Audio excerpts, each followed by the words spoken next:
بسم اللہ الرحمن الرحیم۔ اللہم صلی علی محمد و آل محمد وجل فرجہم اجمعین۔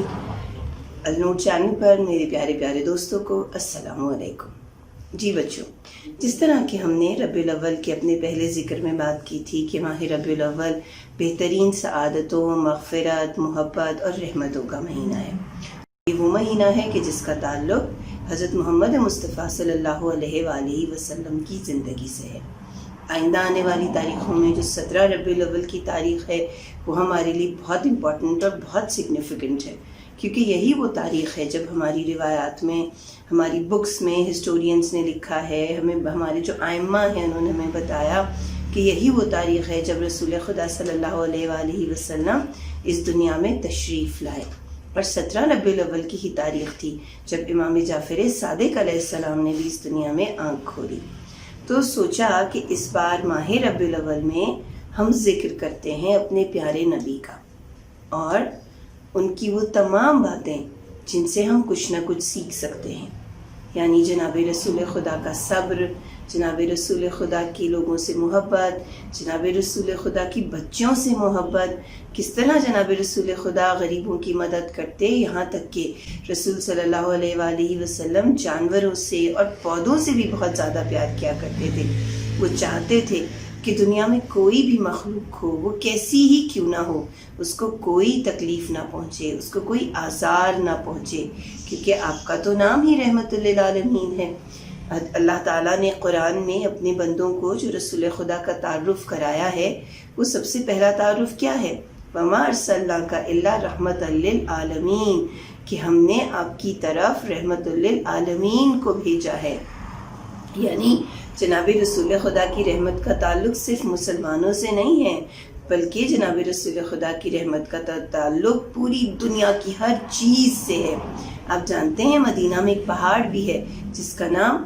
جبل احد ہے، یعنی احد کا پہاڑ، اور جب رسول خدا صلی اللہ علیہ وآلہ وسلم اس کے قریب سے گزرا کرتے تھے تو آپ کہا کرتے تھے کہ یہ پہاڑ مجھ سے محبت کرتا ہے اور میں اس سے محبت کرتا ہوں۔ تو اس ماہ ربیع الاول میں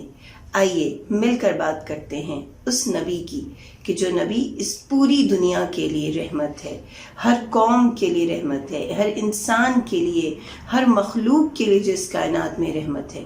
اور یہی وہ پیغام ہے جو ہم نے دنیا کو دینا ہے، کیونکہ آپ سب جانتے ہیں نا اس وقت باہر کے ملکوں میں، یورپین کنٹریز میں کس طرح رسول خدا صلی اللہ علیہ وآلہ وسلم کے خلاف ایک مہم شروع کی گئی ہے، جناب رسول خدا صلی اللہ علیہ وآلہ وسلم کی شان میں گستاخی کی جا رہی ہے۔ تو ہمارا کیا فرض ہے؟ ہمارا فرض یہ ہے کہ ہم اللہ کے نبی سے اپنی محبت کے اظہار کے لیے اللہ کے نبی کے میسج کو، اللہ کے نبی کے پیغام کو، ان کی زندگی کو سب کے سامنے لے کر آئیں، تاکہ جو لوگ مسلمان نہیں ہیں ان کو بھی پتہ چلے کہ اللہ نے جناب رسول خدا کو صرف مسلمانوں کے لیے نہیں بھیجا تھا، وہ سارے عالمین کے لیے تھے۔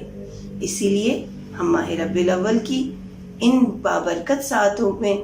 آج ذکر کریں گے جناب رسول خدا صلی اللہ علیہ وآلہ وسلم کی فیملی کی۔ جناب رسول خدا صلی اللہ علیہ وآلہ وسلم کے جو گرینڈ فادر تھے ان کا نام تھا حضرت عبد المطلب۔ اب سب ان کے نام سے واقف ہوں گے، آپ نے اپنی اسلامیات کی بکس میں بھی پڑھا ہوگا۔ جناب رسول خدا کی جو فیملی تھی اسے قریش کہتے ہیں،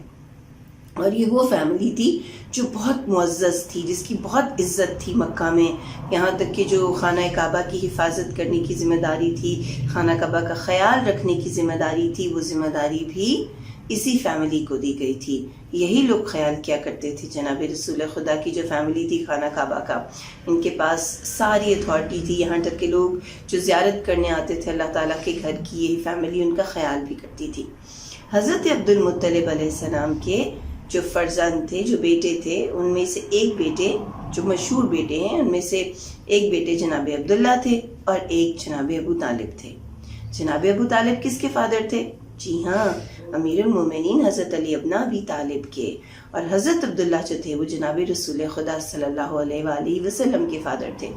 لیکن جناب رسول خدا کی پیدائش سے کافی پہلے ان کے فادر کی ڈیتھ ہو گئی تھی، وہ موجود نہیں تھے جب جناب رسول خدا کی پیدائش ہوئی اور اس دنیا میں تشریف لائے۔ تو اس لیے جناب رسول خدا کی مدر، جن کا نام جناب آمنہ تھا، انہوں نے رسول خدا کا خیال رکھا، ان کی پرورش کی، ان کی تربیت کی، لیکن ابدی رسول خدا بہت چھوٹے تھے جب جناب آمنہ کی بھی ڈیتھ ہو گئی، ان کا انتقال ہو گیا، اور پھر آپ کے دادا حضرت عبد المطلب نے اپنے پوتے یعنی اپنے گرینڈ سن کی پرورش کا ذمہ لیا، لیکن ابھی 2 ہی سال گزرے تھے تو جناب عبد المطلب کا بھی انتقال ہو گیا، اور جب وہ فوت ہونے لگے، اس دنیا سے رخصت ہونے لگے، تو انہوں نے حضرت محمد صلی اللہ علیہ وآلہ وسلم کی پیدائش کے بعد جو سب سے بڑی ذمہ داری کسی کو دی تو وہ جناب ابو طالب کو دی، جن کا کام تھا کہ اس عمر میں حضرت محمد صلی اللہ علیہ وآلہ وسلم کی تربیت کریں، ان کی پرورش کریں، ان کا خیال رکھیں۔ اب جانتے ہیں حضرت ابو طالب اور ان کی وائف جناب فاطمہ بنت اسد نے جناب رسول خدا کا بہت خیال کیا، اپنے بچوں سے زیادہ ان سے محبت کی، یہاں تک کہ رات کو جب سب سونے کی تیاری کر رہے ہوتے تو جناب ابو طالب اپنے بچوں سے کہتے جب تک رسول خدا نہ سو جائیں اس وقت تک آپ لوگوں میں سے کوئی نہیں سوئے گا، بلکہ یہ بھی ہوتا کہ رسول خدا سو جایا کرتے اور باقی گھر والے ان کی حفاظت کرتے۔ اسی طرح سے جناب رسول خدا جب دسترخوان لگتا تو ہمیشہ کہا جاتا کہ پہلے حضرت محمد مصطفیٰ صلی اللہ علیہ وآلہ وسلم کھانا کھائیں گے، اس کا آغاز کریں گے، اور پھر باقی لوگ جو ہیں وہ کھانے کی طرف جائیں گے۔ اس طرح جناب رسول خدا نے حضرت ابو طالب علیہ السلام کے ساتھ بہت کلوز ایفیلیشن، بہت کلوز زندگی گزاری۔ آپ کو اپنے چچا سے بہت محبت تھی، اپنے چچا اور آپ کے چچا بھی آپ کو بہت محبت کرتے تھے، یہاں تک کہ جب رسول خدا صلی اللہ علیہ وآلہ وسلم پر وحی آئی اور انہوں نے میسج دینا شروع کیا توحید کا، اور قریش کے لوگ ان کے دشمن ہو گئے، تو حضرت ابو طالب ہی تھے جو رسول خدا صلی اللہ علیہ وآلہ وسلم کی حفاظت کیا کرتے تھے، ان کی ڈھارس بنے رہتے، ان کو اسٹرانگ کیے رکھتے تھے۔ اور سب سے امپورٹنٹ بات کہ سب سے پہلے حضرت ابو طالب کو ہی پتہ چلا تھا کہ جناب رسول خدا صلی اللہ علیہ وآلہ وسلم میں نبوت اور رسالت کے آثار ہیں۔ حضرت ابو طالب تجارت کرتے تھے، ٹریڈر تھے، اور وہ اسی ٹریڈ کے سلسلے میں، تجارت کے سلسلے میں ایک دفعہ سیریا جانے لگے۔ تو جب آپ سیریا جانے لگے تو رسول خدا نے بھی ان سے کہا میں آپ کے ساتھ جاؤں گا۔ وہ نہیں چاہتے تھے، لیکن پھر بھی جناب رسول خدا کی محبت اتنی زیادہ تھی کہ ان کو نہ نہیں کر سکتے تھے، تو انہوں نے حضرت محمد مصطفیٰ کو اپنے ساتھ رکھا۔ جب وہ شام گئے تو وہاں پر ایک کرسچنز کا چرچ تھا، جن کے پاس وہ گئے، انہوں نے ان کو دعوت پر بلایا، اور وہاں پر اس کرسچن نے جب جناب رسول خدا کو دیکھا تو انہوں نے حضرت ابو طالب سے کہا کہ آپ اس بچے کو فوراً واپس لے کر جائیں، کیونکہ یہی وہ ہستی ہیں کہ جن میں ہم نبوت اور رسالت کے آثار دیکھ رہے ہیں۔ تو پیارے بچوں، یہ ایک چھوٹا سا مختصر سا جائزہ تھا رسول خدا کی زندگی کا، ان کی فیملی کا۔ اس کے بعد کی فیملی تو آپ کو پتہ ہی ہے کہ جناب رسول خدا صلی اللہ علیہ وآلہ وسلم کی جب شادی جناب خدیجۃ الکبریٰ سے ہوئی تو ان سے ان کی ایک بیٹی تھی جن کا نام تھا جناب فاطمہ الزہرا، اور جناب فاطمہ الزہرا کے جو بچے تھے ان سے بھی رسول خدا بہت پیار کرتے تھے، وہ تھے امام حسن اور امام حسین علیہ